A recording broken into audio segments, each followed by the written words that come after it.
Ayun, ba't ka pumasok dyan? Nayari ka tuloy. So, ayan mga Lodi, Kim Domingo. So, ngayong araw na to, mayroon tumakbong isang daga. Habang marami akong ginagawa, ayan, dami ko iniisip kung saan siya pumunta. Ayun, kasi perwisyon na to eh. Ayan. Tapos tinignan ko lahat ng mga parts ko kasi ang dami ng ngat-ngat. Nalulugi na ako sa mga parts ko. Ayan. Ito malala. Yung scanner. Siguro hindi lang isang bisis to, dalawa o tatlo. Napakaraming bisis na nasayang yung mga flex ko, mga belt. Kasi ang dami talagang bubwit. Yung tinitira.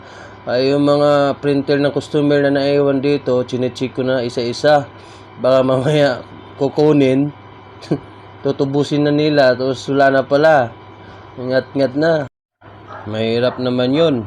Abono na nga, pagod pa, stress pa. Ayan.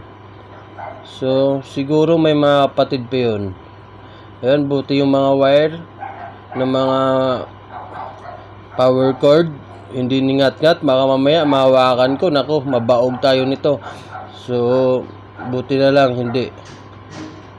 Yung mga mahalagang pisaw rito, yung mga board, tsaka yung mga flex ng L120 kasi mahirap maghanap nun. Yun talaga ang mga napaka-importante. So, ayan, mga may-ari pa yan. Tinik ko naman ulit. Kasi mula nung nakita ko ulit yung bubwit, tsaka naman ako nagkaroon ng ganang mag-check ng mga printer na hindi pa natutubos.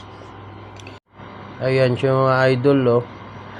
Bali, kanina pa yan siya. Kanina, buhay pa yan. Kaso hindi ko muna kinuha dahil niantay ko muna siyang dedo.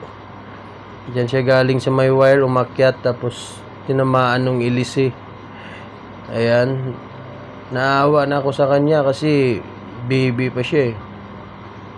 Ayan. Medyo matigas na siya, oh. Ang ginawa ko dyan, bibigyan natin siya ng magandang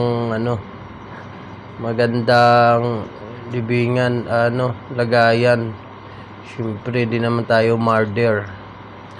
So, meron tayong box ng Canon. Yan, nilagay ko muna siya dyan. Yan na siya, yung bobwit. Baka kasi balikan tayo ng mga utol niyan. Nako, ubusin lalo yung mga parts natin.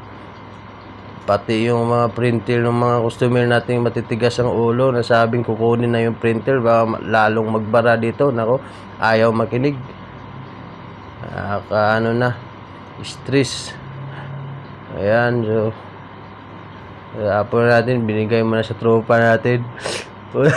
Gulat to. Ayun, itatapon na natin to.